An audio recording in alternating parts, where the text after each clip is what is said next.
Ora boas pessoal, tudo bem? Bem-vindos aqui a mais um vídeo no canal. Eu hoje vou abordar apenas uma única notícia, publicada pelo Expresso no dia de ontem, e a notícia tem o seguinte título: os comboios da linha de Cascais são os mais envelhecidos do país, com alguns com 70 anos. A CP vai ter de substituir toda a frota em 15 anos. A notícia começa da seguinte forma: a ferrovia chegou tarde a Portugal na década de 1860, cerca de 50 anos depois de outros países europeus e 40 anos após Espanha. O especialista, neste caso o especialista entrevistado pela Expresso, sublinha que, ao contrário do que se passa, o desinvestimento não se resume às últimas décadas. A última linha não significativa abriu em 1998, com a travessia ferroviária do Tejo. Antes disso, só em 1940, com a ligação ao Porto de Sines. Falar em 80 anos de investimento sério na ferrovia não é exagero. Já vamos analisar estes dados um bocadinho mais a seguir. Eu fiz aqui um estudo um bocadinho mais aprofundado, mas vou dar só aqui uma introdução a esta notícia. O encerramento de quase 1000 km de linha entre o final dos anos de 80 e o início de 90 não foi compensado por novas infraestruturas, ao contrário do que aconteceu noutros países europeus. Neste caso, o que está assim, aqui a ser dito é que o investimento dessas linhas não foi acompanhado com o investimento em outras infraestruturas. Neste caso, como por exemplo autocarros, rodovias, investimentos em transportes públicos regionais, como elétricos, como autocarros autónomos, como linhas específicas para autocarros autónomos e por aí afora. O desvio do investimento para a rodovia, iniciado nos anos 40 com o primeiro plano rodoviário nacional, marcou o início de uma aposta clara no automóvel. Assim que o país começou a investir a sério em estradas, deixou de investir em ferrovia, resume Frederico Francisco, neste caso o especialista da Expresso. O automóvel, símbolo de estatuto e aspiração social, só se manifestou em Portugal nos anos 90, muito depois de outros países europeus, o que contribuiu para o deslumbramento com a rodovia. Agora vou dar só aqui uma pequena explicação em relação a datas, períodos, investimentos e quando é que surgiram as primeiras rodovias, ferrovias e em que períodos é que elas foram construídas. Eu, neste caso, dividi a história portuguesa em 4 períodos. Neste caso, a pré-Primeira República, a Primeira República, o Estado Novo e a Terceira República, ou período pós-25 de Abril. Vou dar aqui uma primeira explicação em relação à ferrovia inicialmente. Dividi a ferrovia em 4 períodos e a rodovia apenas fiz a separação em 3 períodos, neste caso a Primeira República, o Estado Novo e a Terceira República, ou pós-25 de Abril. Em relação à ferrovia, vou começar agora a dar aqui a primeira explicação. O primeiro período, neste caso, o primeiro período da pré-Primeira República, de 1856 a 1910. Em 1950, a inauguração da linha Lisboa-Carregado, 36 km, a construção de ramais iniciais e ligação a portos como Lisboa e Leixões, e neste caso houve o início da industrialização limitada, com poucas crises diretas, mas recursos escassos que afetam a manutenção e novas linhas de construção. Agora, na década de 1870 e 1880, em 1870, há a expansão de cerca de 458 km, autonomizando um total de 1177 km de ferrovia em Portugal. E em 1880, a expansão de cerca de 894 km, levando até um total de 2071 km de ferrovia. A construção de linhas importantes como Lisboa-Porto, Lisboa-Évora, Lisboa-Setúbal e ramais para o interior. Neste caso, quando digo ramais, são ramificações de linhas principais, como por exemplo a linha principal de Lisboa-Porto, Lisboa-Évora, Lisboa-Setúbal. Um contexto económico desta época, apesar de algumas dificuldades financeiras, a expansão da ferrovia foi vista como essencial para o desenvolvimento nacional. Na década de 1890 e 1900, a rede aproxima-se de 2.356 km de ferrovia. Primeira modernização de estações e oficinas e pequenos ajustes de traçados em linhas existentes, cerca de 10% de crescimento de linha. Nesta década, em 1890 e 1891, houve a crise agrícola, com a redução de financiamento para novas linhas. Na década de 1910, a rede total atingiu cerca de 3.000 km de linha. rede consolidada, mas com heterogeneidades técnicas. Neste caso, foi um grande problema, especialmente quem conhece ali a zona do Porto, a linha que faz a ligação entre o Porto e a Régua, existiu, não sei se entretanto já foi corrigido, mas existia ali um pequeno problema porque os carris eram de diferentes tamanhos. Resumindo, o comboio que percorria na linha de Lisboa-Porto não poderia percorrer nos carris que fazem o trajeto de Porto-Régua, devido a características técnicas, neste caso à bitola entre os carris. Em 1907 e 1908 houve uma crise que levou ao atraso devido à instabilidade económica e política do país nessa altura. Agora passamos para o segundo período, a Primeira República, de 1910 a 1926. Na década de 1910 houve pequenas reparações e ajustes em linhas existentes, obras de manutenção de vias, pontes e túneis, e houve a crise da Primeira Guerra Mundial, de 1914 a 1918, com a inflação e escassez de materiais, afetaram a construção e manutenção. Na década de 1920, a rede nacional de ferrovias aproxima-se de 3.500 km de linha. Houve uma modernização inicial de estações centrais e oficinas, substituição de trilhas antigas por aço, neste caso de trilhas antigas feitas de madeira, substituídas por aço. Houve a crise de 1923 e 1926, queda da produção e problemas fiscais limitaram a expansão. Agora, o terceiro período, o Estado Novo, de 1926 a 1974. Em 1930, houve a duplicação de troços críticos da linha do Norte, neste caso, houve a criação de uma dupla linha em certos troços da linha do Norte, não foi a linha total, mas segundo o que eu tive a investigar foi troços, por exemplo, entre Porto e Coimbra, a construção de ramais industriais e portuários, neste caso ramificações de linha que levarão a ramos industriais e portuários, obras iniciais, estações e ferrovias. Houve a Grande Depressão de 1929 e 1933, desacelerou o investimento em novas linhas e modernização. Agora, na década de 1940 e 1950, houve a eletrificação da linha de Cascais, cerca de aproximadamente 5% da rede, da linha. Modernização de pontos, túneis e vias, 20 a 25% da rede. Ampliação da estação principal, Lisboa-Santa Apolónia, Porto de Campanhã, e Coimbra B. Início da dieselização experimental no final da década de 1950. Ocorreu a Segunda Guerra Mundial, aumento da procura por transportes, mas a escassez de materiais dificultou as obras. Embora Portugal não tenha participado na Segunda Guerra Mundial, claro que devido ao extermínio da indústria europeia, houve uma diminuição elevada de materiais e, como é óbvio, o aumento desses preços, o que levou a uma escassez de materiais, dificultando a obras. Em 1960, a década de 1960 e a década de 1970, neste caso até 74, a rede cresceu de 3.050 para 3.600 km. Desse aumento, entre 300 a 400 km de novas linhas e de 150 a 250 km de obras em linhas já existentes. Eletrificação concentrada na linha de Cascais, os 5%, não houve qualquer tipo de aumento na eletrificação da linha ferroviária, modernização de estações e oficinas. Neste caso, houve a crise do petróleo, foi o começo da crise do petróleo de 1970, o que limitou o investimento em eletrificação e modernização nas décadas finais do regime do Estado Novo.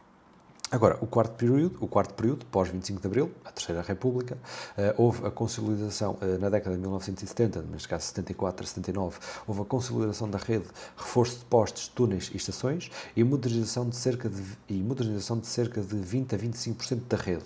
Resumindo, aquilo que o Estado Novo não conseguiu fazer, a Terceira República fez em 4 anos. Pronto, só para deixar aqui... 5 anos, só para deixar aqui em cima da mesa. Claro que, mesmo com a crise do petróleo a acontecer. Em 1980, a continuação da modernização das linhas, de 30% a 35% da rede, e a eletrificação atingiu aproximadamente 30% da rede ferroviária nacional, não só a linha de Cascais. A introdução de sinalização moderna e atualização de estações estratégicas. Crise económica de 1983, recessão limitou alguns investimentos, mas a ferrovia manteve bom desempenho operacional com aumento de passageiros e eficiência. Na década de 1990, modernização acelerada das linhas principais, cerca de 35% da rede, a eletrificação aumentou aproximadamente 50%. Houve também a preparação para velocidades mais altas e maior tráfego de passageiros e mercadorias, neste caso a duplicação de certas linhas na rede nacional.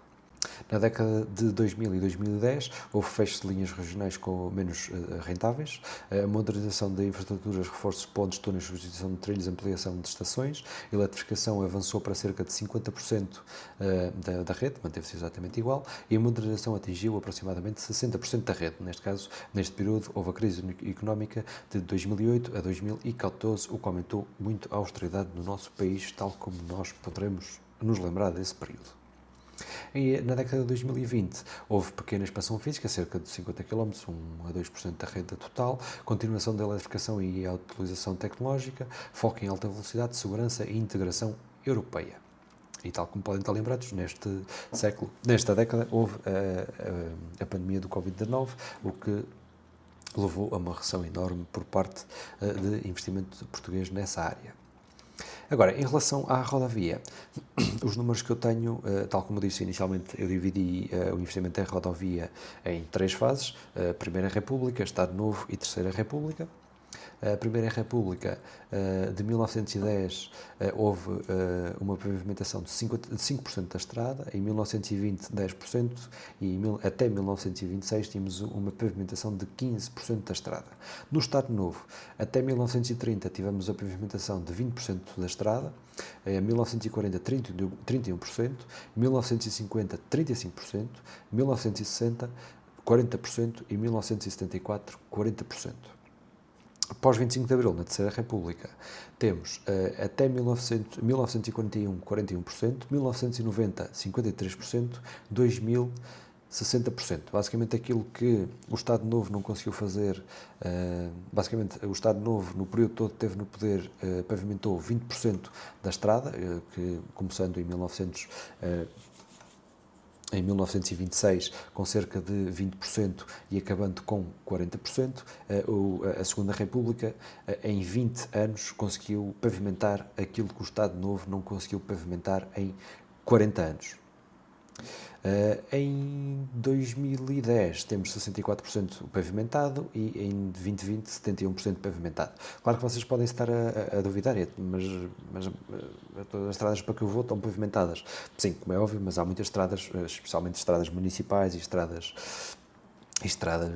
municipais e estradas da Junta de Freguesia, que são aquelas estradas que fazem certas ligações a terrenos, que fazem ligações às eólicas, esse tipo de estradas que contemplam o 100% do número de estradas nacionais que temos, mas como é óbvio, essas estradas não acabam por não ser pavimentadas, ou ainda não foram pavimentadas, ou nem sequer existe o interesse de as pavimentar, também devido a certos atritos políticos e económicos que possam existir na zona, como por exemplo o transporte de mercadorias, o transporte de gado, o tipo de movimentação que é realizado nesse tipo de estrada, a falta de investimento, necessário para fazer esse tipo de obras, mas as estradas principais estão todas pavimentadas até ao dia de hoje, excetuando as obras que nós sabemos de juntas de freguesia e por aí afora.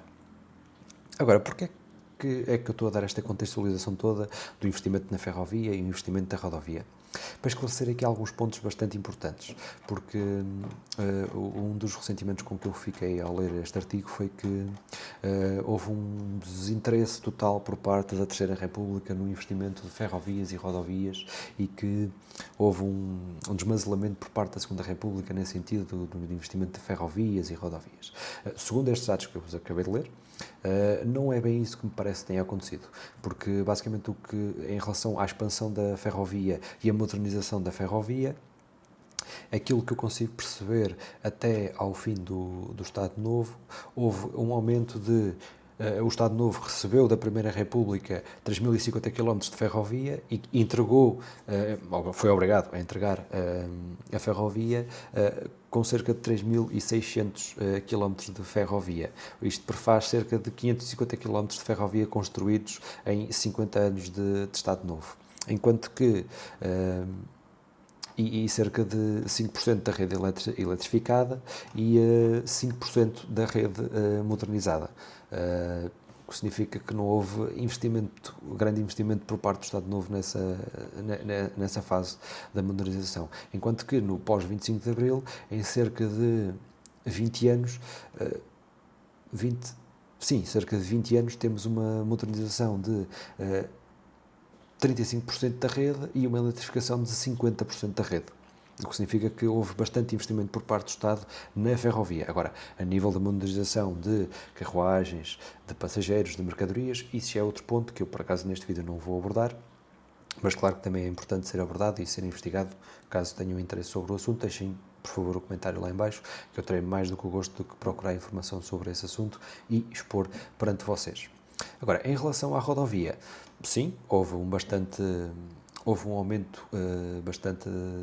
aumento por parte do Estado Novo na modernização da rodovia. Em 50 anos temos uma pavimentação de 20% da rodovia nacional, enquanto que, em comparação à rede ferroviária, apenas tivemos um acréscimo de 550 km e uma modernização de 5% e uma eletrificação de 5%.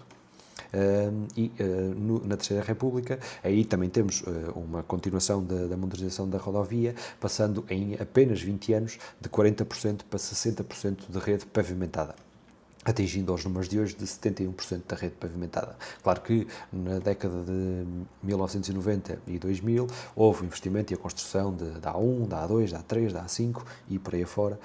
Claro que sim, que houve um grande investimento também por parte da Terceira República na criação de infraestrutura rodoviária neste país. E também, tal como os dados que eu vos acabei de dar, na infraestrutura e modernização, especialmente na modernização, ampliação, tal como podem ter percebido, houve um aumento de 1 a 2% na década de 2020, o que significa que também não é por aí mais, mas um aumento significativo na eletrificação e na modernização da rede ferroviária nacional. Eu estou apenas a falar de infraestrutura, não estou a falar de carruagem, só para deixar aqui bastante claro em relação a esse assunto. Queria deixar aqui estes números aqui para vocês. Agora, continuando aqui no artigo, a qualidade do serviço, a pontualidade e o conforto continuam a ser pontos fracos. Portugal não compra comboios novos há quase 25 anos. Sobre o recém-anunciado contrato da CP de 746 milhões para a compra de 117 comboios após a revolução de impugnações judiciais, Frederico Francisco esclarece: estamos a falar da maior aquisição de comboios sempre da história da CP e vai permitir substituir o material circulante em algumas linhas fundamentais. Desde logo, a linha de Cascais, que tem os comboios mais envelhecidos do país, há comboios a circular que têm 70 anos.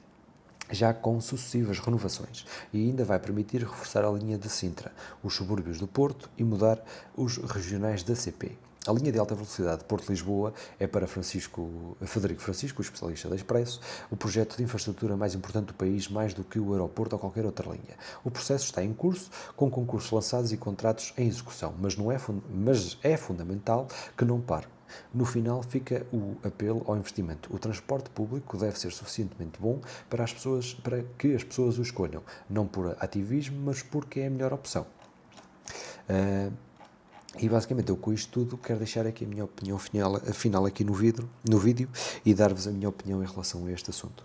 Basicamente eu vejo aqui um relativo interesse por parte do Estado, da Terceira República, em fazer um investimento na ferrovia, tanto na modernização como na eletrificação, e na rodovia, também acentuado em apenas 20 anos, a haver um aumento de 20%, aquilo que o Estado Novo levou 50 anos a fazer, na rodovia, porque na ferrovia nem sequer há termo de comparação. Por isso, há um investimento por parte do Estado na infraestrutura, nos trechos de comboio, nas estações, nas oficinas. Claro que também houve um grande fecho por parte do Estado das oficinas da CP, especialmente da Carris, aqui em Lisboa, como pode ser conhecido por qualquer pessoa que mora nesta zona e conhece as histórias dessa zona. Por isso, há um investimento na modernização e na eletrificação da infraestrutura ferroviária portuguesa, mas depois não existe o investimento na aquisição de novo material para ser posto nessa ferroviária que está modernizada. O que leva a grandes atrasos por parte de Portugal, especialmente a nível de transportes públicos. Qualquer pessoa que mora numa grande cidade, eu falo naquilo que eu conheço na área metropolitana de Lisboa, qualquer pessoa que faça uma viagem num comboio da CP que faça a linha de Sintra ou faça a linha de Cascais, irá-se perceber que o ar-condicionado ou não funciona ou está variado, a linha precisa de manutenção porque existem enormes solavancos e a viagem, no fim de contas, acaba por não ser muito confortável, os comboios são antigos, os estofos estão a precisar de ser mudados ou estão a precisar de ser limpos porque já têm aquela cor vermelha queimada, sabe-se lá há quanto tempo, a maior parte deles estão grafitados, as estações estão a precisar de ser limpas e renovadas, estão a precisar assim de um novo ar, as infraestruturas que coabitam com a própria estação estão a precisar de ser renovadas e estão a precisar de ser estão a precisar de reinvestimento para uma modernização. E após, e como é óbvio, nem falamos de atrasos e por aí afora, e isto apenas falando na ferrovia, nem sequer estou a falar de metros, nem sequer estou a falar de elétricos, nem sequer estou a falar nada disso, apenas estou a falar de comboios. Por isso sim, existe uma grande necessidade por parte de Portugal de fazer um investimento acentuado na parte de aquisição de materiais para serem postos em prática, porque, tal como os números podem ser mostrados, a nível de infraestrutura, a modernização e a eletrificação, embora que não esteja a 100%, mas grande parte já está, tal como pode ser visto, por exemplo, pela rodovia, que apenas 71% está modernizado. Em relação à ferrovia, temos cerca de 60% modernizado e 60% eletrificado. Por isso, já existem aqui números bastante bons para poder ser trabalhado em cima. Agora, o que está a faltar é verdadeiramente o investimento e a aquisição desse material. Claro, agora, falando na alta velocidade, é um investimento de infraestrutura que nem sequer foi começado, nem sequer está pronto para ser utilizado, porque a infraestrutura necessária para um comboio de alta velocidade, tal como se podem ter lembrado há uns tempos atrás, que eu disse que houve uma ratificação por parte da Primeira República de carris das bitolas que não coincidiam. Neste caso também existe esse problema hoje em dia, porque a bitola e a forma como o carril tem que ser construído e a forma como o terreno tem que ser construído e alisado, e as curvas, o tamanho das curvas, o raio das curvas e por aí fora, é completamente diferente de um comboio como, por exemplo, um alfa pendular.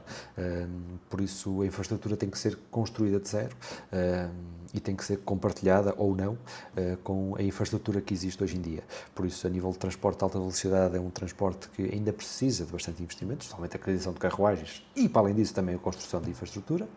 E depois, a posteriori, a conexão com linhas de alta velocidade da União Europeia, o que não permitirá só também o transporte de passageiros, mas também o transporte de mercadorias e de bens, o que é bastante importante para a economia portuguesa, porque infelizmente a economia portuguesa ainda não se baseia muito numa economia forte e sustentável, mas esperemos que uma boa conexão ferroviária permita a fluência de mais possibilidades de estabilização da nossa economia. E pronto, hoje era só esta notícia que eu vos queria deixar. Se gostaram deste estilo de vídeo em que eu faço um estudo um bocadinho mais aprofundado de certos temas, digam alguma coisa, deixem um comentário lá em baixo na caixa de comentários, aquele gosto habitual. Se gostarem, partilhem e até já, tudo bom.